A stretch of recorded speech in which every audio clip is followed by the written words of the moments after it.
card नांगौ card debit card ATM card credit card debit card जायफोरा बाहायथिखौ रोंगो बिथांमोननि थाखायथ' मोजांखा नाथाय रोङि सुबुंबो बे जोंनि हादोराव गोबां दं आरो जायफोरा रोङा बिथांमोननि थाखायनो आंनि नैबे भिडिअआ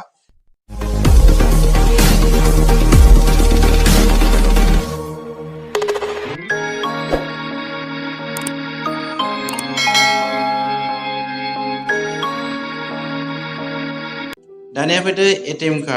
एटीएम कार्डआ जों लानाय डेबिट कार्ड एबा क्रेडिट कार्ड बायदिनो सेम साइजनि नाथाय जों एटीएम कार्डआव रुपे भिजा आरो मास्टार बायदि लग'खौ जों नुनो मोना आरो एटीएम कार्डखौ जों अरायबो एटीएम मेसिनावसो बाहायनो हायो नाथाय जों बेखौ बेलेग शपिं खालामनाय एबा अनलाइन पेमेन्टआव माब्लाबाबो जों बाहायनो हाया सरासनस्रायै बुंनो थाङोब्ला एटीएम कार्डखौ जोङो एटीएम मेसिनावल' बाहायनो हायो बा बेखौ गुबुन जायगानिफ्राय बाहायनानै सुइप खालामनानै एबा अनलाइन पेमेन्ट जों जेब्लाबो खालामनो हाया आरो इमारजेन्सि टार्म कन्डिशनावबो जों बेंकनिफ्राय बे कार्डजों फैसा दिहुननो हाया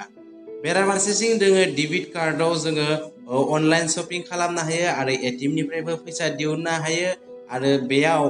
रुपिया भिजा आरो मास्टार कार्डनि लग'फोरखौ जों नुनो मोनो नाथाय डेबिट कार्डआबो नुनायाव एटीएम एबा क्रेडिट कार्ड बायदिनो सेम साइजनि एटीएमनिफ्रायबो जों फैसा उइथड्र खालामनो हायो आरो जेखि जाया इमारजेन्सि कन्डिशनाव जों फैसा एबा पेमेन्ट खालामनो हायो लोगोसे बेंकनिफ्रायबो जोङो ट्रेनजेक्सन एबा फैसा दिहुननाय लाबोलाय खालामनो हायो दानिया जाबाय क्रेडिट कार्डआलाय मा क्रेडिट कार्डआ ओरैबायदि कार्ड जाय बेंक एकाउन्टजों जेबो लिंक थाया नाथाय जोंनिया डेबिट कार्डआ बेंक एकाउन्टजों लिंक थायो आरो गावनि एकाउन्टनिफ्रायसो फैसाया उइथड्र जायो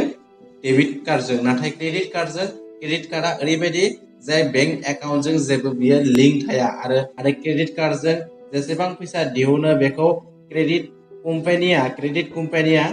बेंकनिफ्राय जाय कम्पानिया क्रेडिट कम्पानि दं आरो बे कम्पानिया एबा बे वेबसाइटआ बिथांमोननो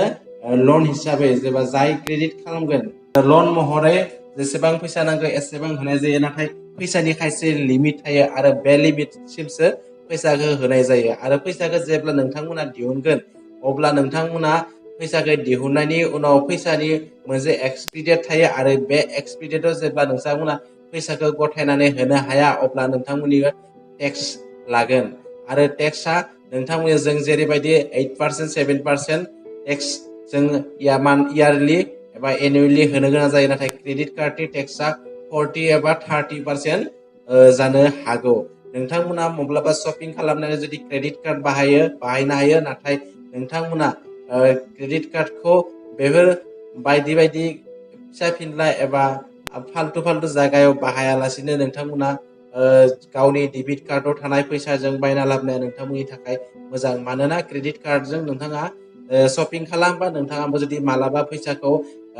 होनो हाया एबा सुख'नो हाया अब्लानो नोंथांनियाव गोबां टेक्सनि खहा जागोन बेनिखायनो नोंथाङा क्रेडिट कार्डजों माब्लाबा खैफोदबो जानो हागौ बेनिखायनो क्रेडिट कार्डआ आं आरो नोंथांमोननि थाखाय नङा क्रेडिट कार्डआ जादों इमारजेन्सि कन्डिशन बिजनेसमेन बायदि गेदेर सुबुंनि थाखायसो क्रेडिट कार्डआ इउजफुल अब्ला नोंथांमोना बुजिबाय क्रेडिट कार्ड डेबिट कार्ड आरो एटीएम कार्डनि सायाव नाथाय नोंथांमोना फैगोन भिडिअ रुपे भिजा आरो मास्टार कार्डनि सायाव नोंथांमोनखौ आङो फोरमायगोन एबा नोंथांमोननिजों सावरायगोन बेनि थाखाय नोंथाङा आंनि चेनेलखौ साबस्क्राइब खालामनानै लाइक खालाम आरो शेयार खालाम